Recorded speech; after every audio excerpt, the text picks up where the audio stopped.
civilization came. I have been speaking about the Lumanians in some detail because they are a part of your psychic heritage. The other two civilizations were, in many ways, more successful, and yet the strong intent behind the Lumanians' experiment was extremely volatile. While they were not able to solve the problem of violence, as they understood it in your reality, their passionate desire to do so still rings throughout your own psychic environment. Because of the true nature of time, the Lumanians still exist as they were in your terms. There are often bleed-throughs in the psychic atmosphere. These do not occur by chance, but when some kind of rapport causes effects to leap between systems that otherwise appear quite separated. And so, there have been such bleed-throughs between your own civilization and the Lumanians. Various old religions picked up the idea of the Lumanians' fierce god figure, for example, in whom they managed to project their concepts of force, power, and violence.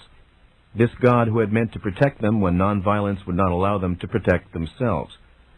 There is a bleed-through now in the making, so to speak, in which the Lumanians' multidimensional concepts of art and communication will be glimpsed by our own people, but in a rudimentary form. As the various qualities of the Lumanians are still present in your psychic atmosphere, as their cities still coexist in land areas now called your own, so other probable identities coexist with the identities you now call your own. Now, Seth turns to the subject of the speakers. Christian dogma speaks of the ascension of Christ, implying, of course, a vertical ascent into the heavens, and the development of the soul is often discussed in terms of direction. To progress is supposedly to ascend, while the horror of religious punishment, hell, is seen at the bottom of all things. Development is therefore considered in a one-line direction only, in Christian terms, but development unfolds in all directions.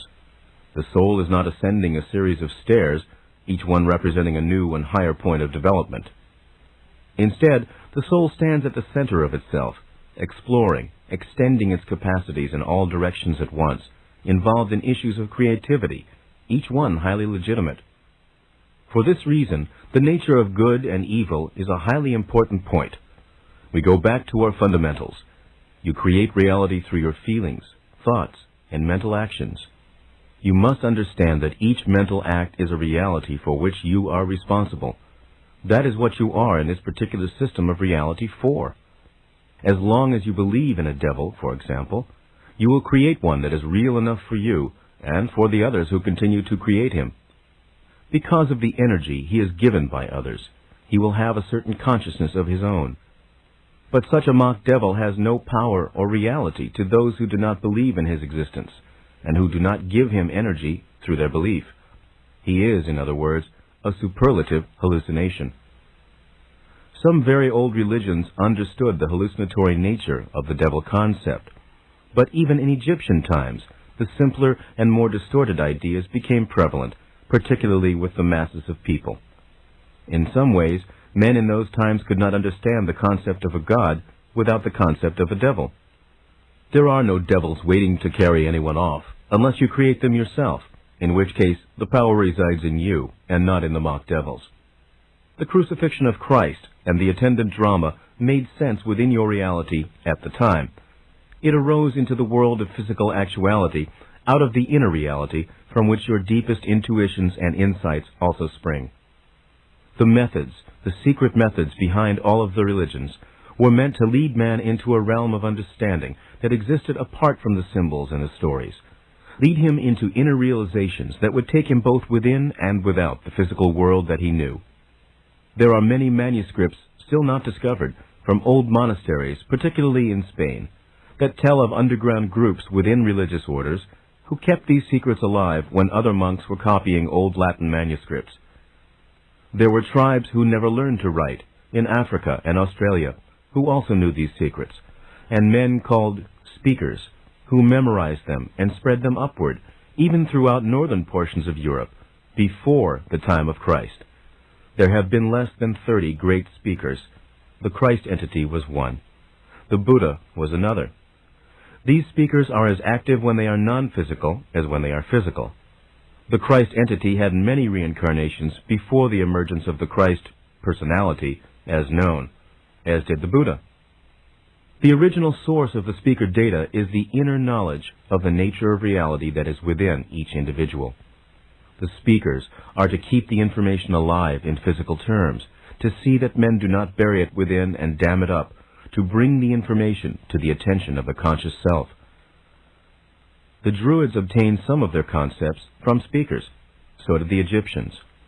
The speakers predated the emergence of any religions that you know, and the religions of the speakers arose spontaneously in many scattered areas, then grew like wildfire from the heart of Africa and Australia.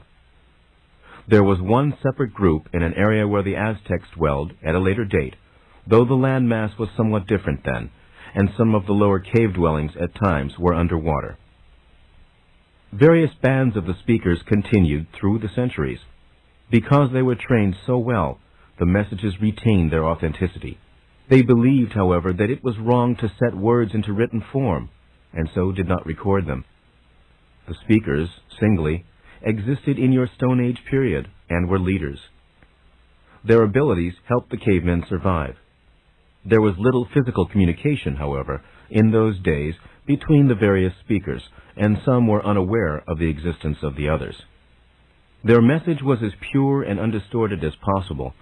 It was for this reason, however, through the centuries, that many who heard it translated it into parables and tales. Now, strong portions of Jewish scriptures carry traces of the message of these early speakers, but even here, distortions have hidden the messages. Since consciousness forms matter, and not the other way around, then thought exists before the brain and after it. A child can think coherently before he learns vocabulary, but he cannot impress the physical universe in its terms. So this inner knowledge has always been available, but has to become physically manifest, literally made flesh. The speakers were the first to impress this inner knowledge upon the physical system, to make it physically known. Sometimes only one or two speakers were alive in several centuries. Sometimes there were many. They looked around them and knew that the world sprang from their interior reality. They told others. They knew that the seemingly solid natural objects about them were composed of many minute consciousnesses. They realized that from their own creativity they formed idea into matter, and that the stuff of matter was itself conscious and alive. They were intimately familiar with the natural rapport existing between themselves and their environment, and knew that they could alter their environment through their own acts. The speakers possess an extraordinary vividness of feeling and thought projection. They can impress others with greater import through their communications. They can move from inner to outer reality with easy ability. They know instinctively how to use symbolism. They are highly creative on an unconscious level, constantly forming psychic frameworks beneath normal consciousness that can be used both by themselves and others in dream and trance states. They often appear to others in the dream condition, and they help dreamers in the manipulation of inner reality. They form images with which the dreamers can relate, images that can be used as bridges and then as gateways into kinds of consciousness more separated from your own. The symbolism of the gods, the idea of the gods on Olympus, for example, the crossing over point at the river Styx, that kind of phenomena was originated by the speakers. The speakers were not confined in their activities to waking consciousness. In all periods of your time, they went about their duties both in the waking and sleep state. Conventional images of the Christian God and the saints may be utilized by the speakers, with all of this highly vivid. The dreamer may find himself then in a magnificent harem, or instead in a brilliantly illuminated field or sky. Some speakers confine their abilities to the dream state, and, waking, are largely unconscious of their own abilities or experience.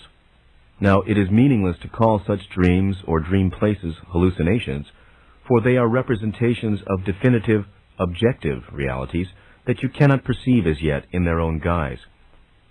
The Egyptian religion was largely based upon the work of the speakers,